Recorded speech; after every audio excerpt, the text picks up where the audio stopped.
Hello friends, नमस्कार। Welcome to सृजन online classes.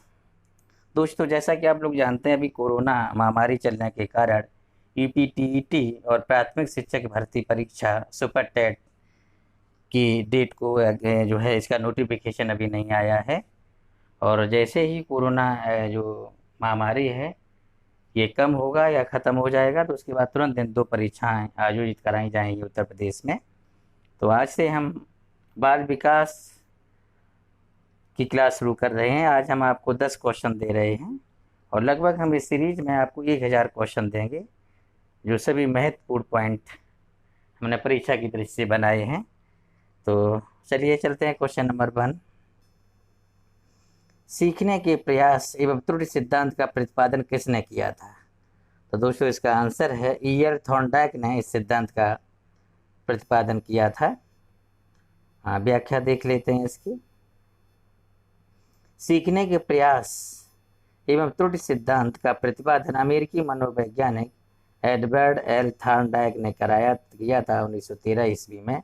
उन्होंने अपना प्रयोग बिल्ली पर किया था, जिसके आधार पर सीखने के 3 मुख्य नियम उन्होंने दिए थे, जिसमें तत्परता का नियम, अभ्यास का नियम तथा प्रभाव का नियम प्रतिपादित किया था। प्रयास में त्रुटि सिद्धांत को एसआर बॉन्ड यानी कि स्टिमुलस रिस्पॉन्स बॉन्ड सिद्धांत भी कहते हैं। नेक्स्ट क्वेश्चन नंबर है 2। आत्मसातकरण आत्मसातकरण तथा समायोजन की प्रक्रिया किससे संबंधित है? तो ये आपका है पियाजे के संज्ञानात्मक विकास और अनुकूलन सिद्धांत से संबंधित है। इसकी व्याख्या देख लेते हैं। जीन पियाजे द्वारा संज्ञानात्मक विकास की 2 मुख्य विशेषताएं हैं, संगठन तथा अनुकूलन। संगठन से तात्पर्य प्रत्यक्षीकृत और बौद्धिक सूचनाओं को सार्थक पैटर्न में व्यवस्थित करने से होता है, जबकि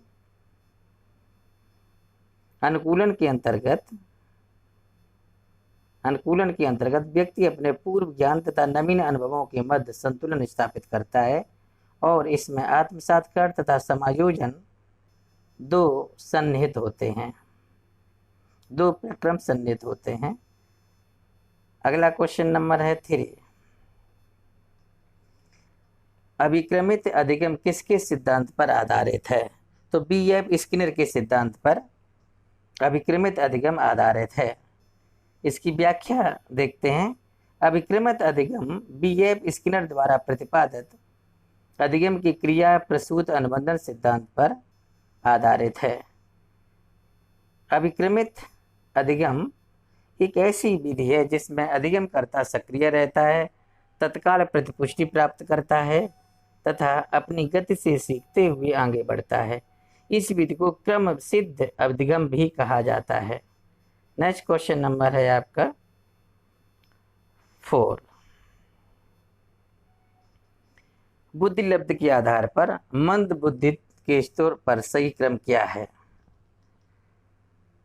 तो देखते हैं दोस्तों, इसमें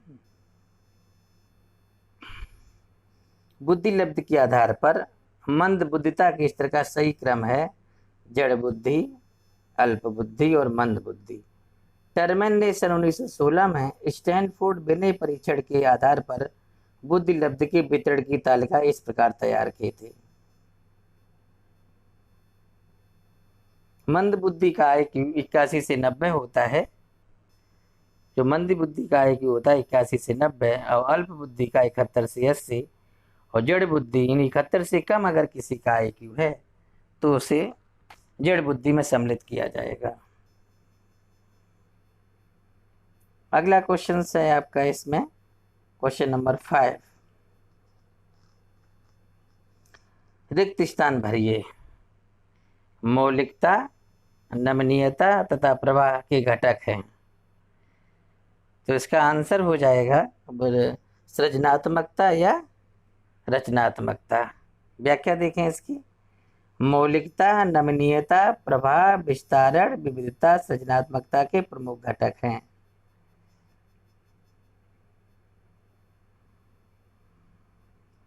अगला क्वेश्चन नंबर है 6।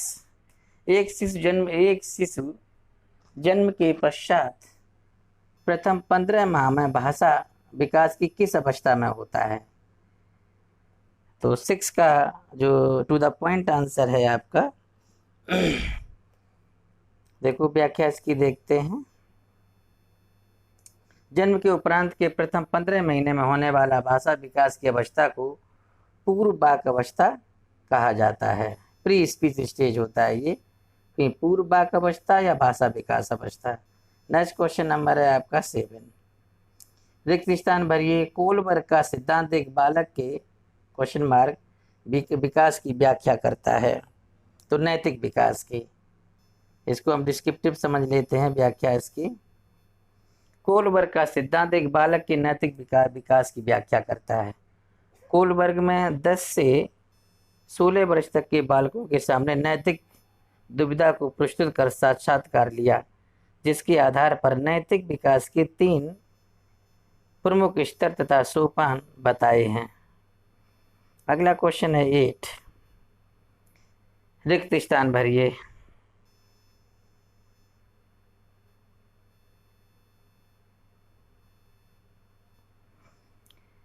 गैने के अधिगम पदानुक्रम में अधिगम की सर्वोच्च अवस्था क्या है?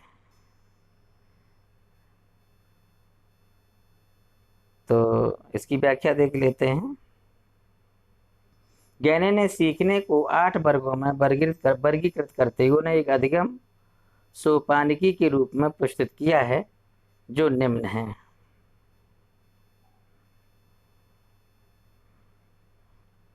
समस्या समाधान अधिगम, सिद्धांत अधिगम, संप्रत्यय अधिगम, बहुभेद अधिगम, और चौथा है आपका शाब्दिक अधिगम। तीसरा है श्रृंखला अधिगम, दो है उद्दीपन अनुक्रिया अधिगम, संकेत अधिगम।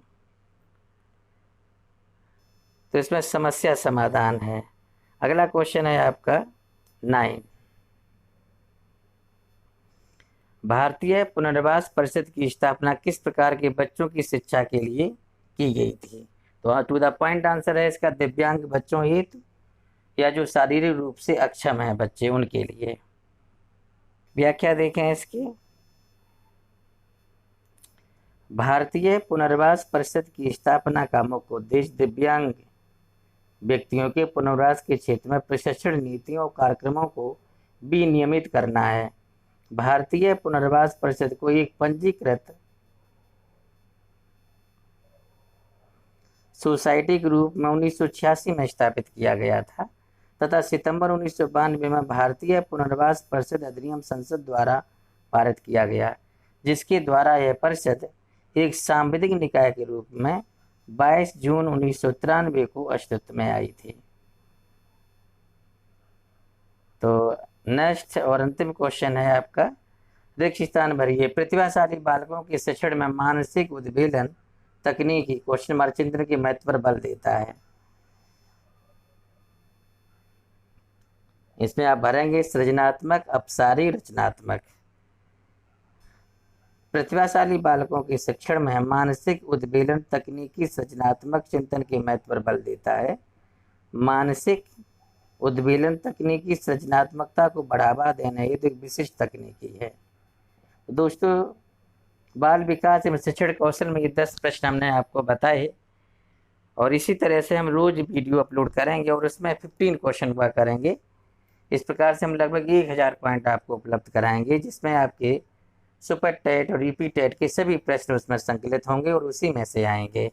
तो दोस्तों, यदि आपको हमारा ये वीडियो पसंद आया है आपको, तो चैनल को सब्सक्राइब और लाइक ज़रूर करें, ताकि आपको अगला वीडियो तुरंत मिल सके। Thank you.